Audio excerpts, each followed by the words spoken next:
बहुत चैलेंजिंग था, not only because it was a remake. अगर ये रीमेक ना भी होती तो भी इस किस्म के जो गाने हैं ये मैं पहली बार गा रही हूँ, और गाने इतने खूबसूरत हैं, सारे गाने इतने खूबसूरत हैं कि just because it was a remake इसलिए चैलेंजिंग नहीं था। It was in any way, in any case it was a challenging thing to sing this kind of songs.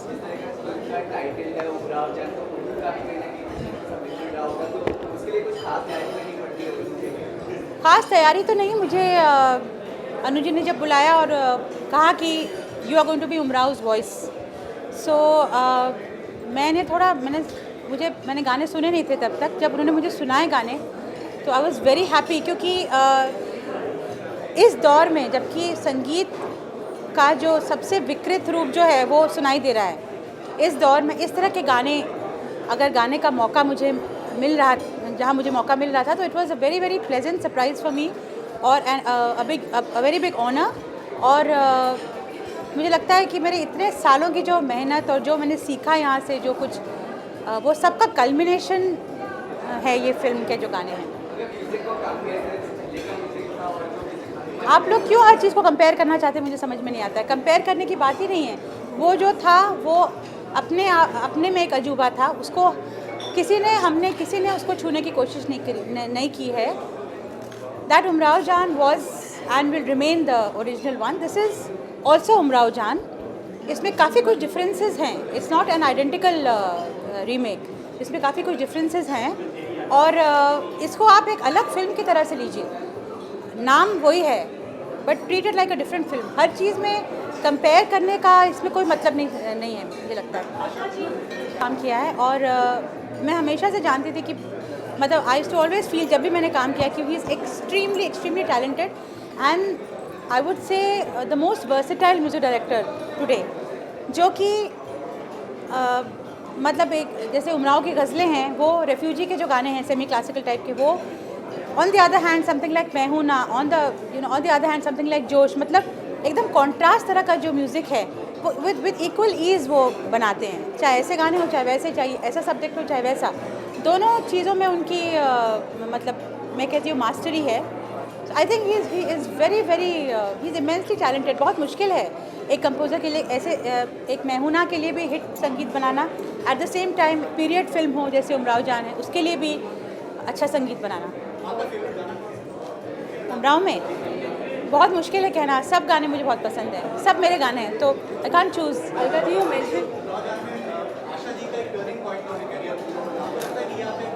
बिल्कुल बिल्कुल टर्निंग पॉइंट है। और जैसा कि मैंने कहा कि मैंने इतने सालों में जो सीखा है film, I have literally grown up in the film industry. मैं एज अ चाइल्ड मैंने गाना शुरू कर दिया था, स्टूडियोज़ में घूमना शुरू कर दिया था, रिकॉर्डिंग करनी शुरू कर दी थी। तो इतने सालों का जो सार है, जो मैंने सीखा है, जो मेरा एक्सपीरियंस है, उसका कल्मिनेशन है ये। और it is definitely a milestone in my career, turning point definitely, in the sense that Umrao के गानों ने मुझे स्पॉइल कर दिया। Now I can't settle for anything which is inferior, मतलब कुछ इन्फीरियर स्टफ गाना होगा तो मुझे थोड़ी तकलीफ़ होगी अब, क्योंकि when you've done the best you don't want to come back to a lower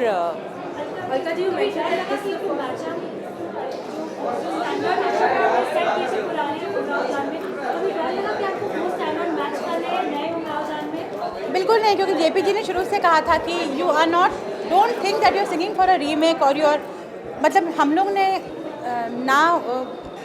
ये नहीं कि हमने बैठ के वो फिल्म देखी और उसके गाने सुने और फिर हमने इस पर काम किया, ऐसा कुछ नहीं। उन्होंने बोला you treated like an independent film.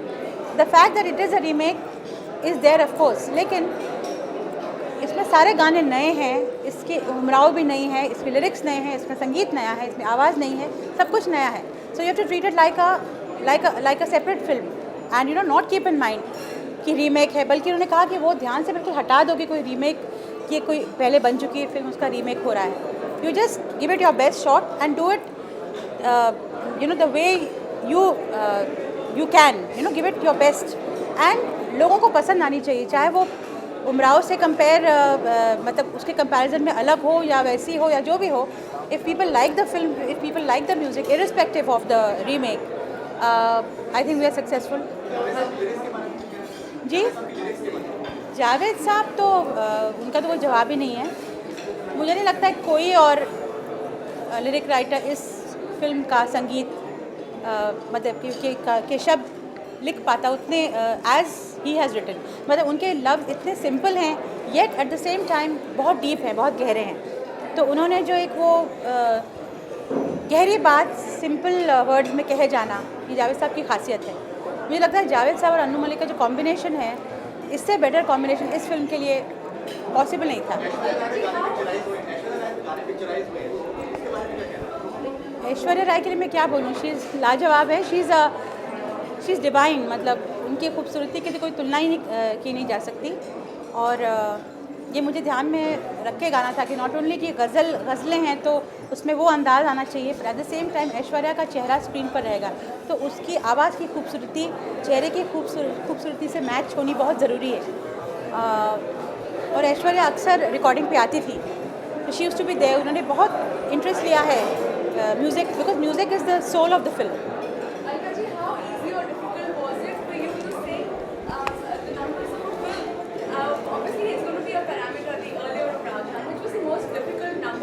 I don't think we should take it as a parameter. In fact, people were not. Of course, Umrao Jaan was a much acclaimed film and a beautiful film, music, everything. But now that this Umrao Jaan is going to release, people have suddenly started talking about the old Umrao Jaan. This is a very typical thing that happens, which I find. Which is your favorite? My favorite song in this film? Very difficult to say. They're all my songs, and I love each one of them. What did you find the most challenging to sing? They were all challenging, and Could you hum something? they were all very challenging, and in fact, some of them were quite tough, and we had to. Such as? मतलब ऐसा नहीं है कि गाने में हरकतें tough हों, ऐसी बात नहीं है, बट गाने का जो फील जो चाहिए था, I had to literally get into Umrao skin and to feel the way she used to feel. The songs had to be soulful, coming out of the heart. Could you hum something for us? What do you want me to hum? There's so many songs. Okay. गाने तो इस film के सभी बहुत अच्छे हैं, but आप मुझे अगर एक चुनने को कहेंगे तो बहुत मुश्किल है, बट अभी जो प्रोमोज में बज रहा है गाना, मैं उसी की 2 लाइनें गुनगुना देती हूँ।